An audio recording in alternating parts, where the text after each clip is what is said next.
سرب خبر امبارح ان الاهلي بيفكر في بيع تريزيجيه عشان مش رافض او رافض يعني يخفض راتبه اللي هو 100 مليون. وده يعني اكتر من 50% من اقرب راتب ليه.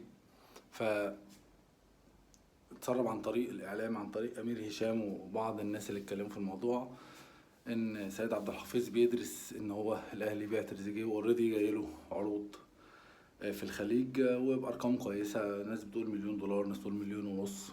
ف الأهلي بيفكر جديا في بيع تريزيجيه. طيب وزيزو اللي بياخد زيه قال لك لا، زيزو بياخد 50 أو 60 مليون بس، و100 دي رقم مش صحيح، لكن تريزيجيه بياخد 100. يا راجل بجد؟ ولا تريزيجيه لو اتباع عادي، بس زيزو لو اتباع لا الناس هتشمت فينا وصفقة القرن هتبوظ، وزيزو في الجزيرة، زيزو في الكونفدرالية، كل الدخلات دي هتبوظ الدنيا، وان هو اصلا اللي كان السبب في اللي بيحصل كل ده كله. لكن اهم حاجة ما نشمتش الزملكاويه فينا، اهم حاجة ما يبقاش جه موسم فشل ومشي.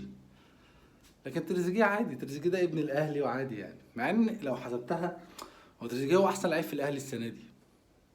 هو اكتر لعيب جايب اهداف، اكتر لعيب عامل اسيستات، اكتر لعيب عنده روح الاهلي، وكان باين عليه حتى في الملعب ان هو اكتر لعيب زعلان ان حال الاهلي كان السنه دي بالشكل ده. كابتن فرقه حقيقي، اكتر لعيب بيلعب بروحه. لكن بقيه اللعيبه اللي بيعدل شعره واللي مش عارف ايه واللي قاعد مقموص على الخط واللي. ولكن لما اجي افكر اضحي، فانا هضحي باللي عادي. لو تريزيجيه مشي النهارده محدش هيتكلم، لكن لو زيزو مشي الناس هتتكلم. حاجة تانية، هو انا ازاي اسرب خبر ده اصلا وزيزو دلوقتي سوري تريزيجيه دلوقتي في المنتخب، عنده بعد 3 ايام ماتش افتتاحي لمصر في كاس العالم، المفروض ان هو لعيب اساسي في المنتخب وحسام حسن بيعتمد عليه.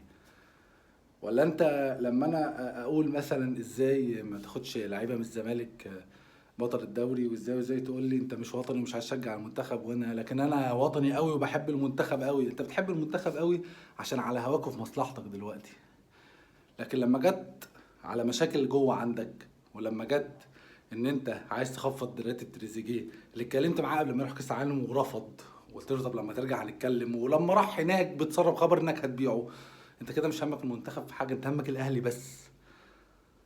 والنبي بلاش مزايدات، وبلاش تقول انت مش عايز تشجع وانت مش همك المنتخب، لان انت اكتر واحد مش همك المنتخب، انت همك الاهلي في المنتخب بس.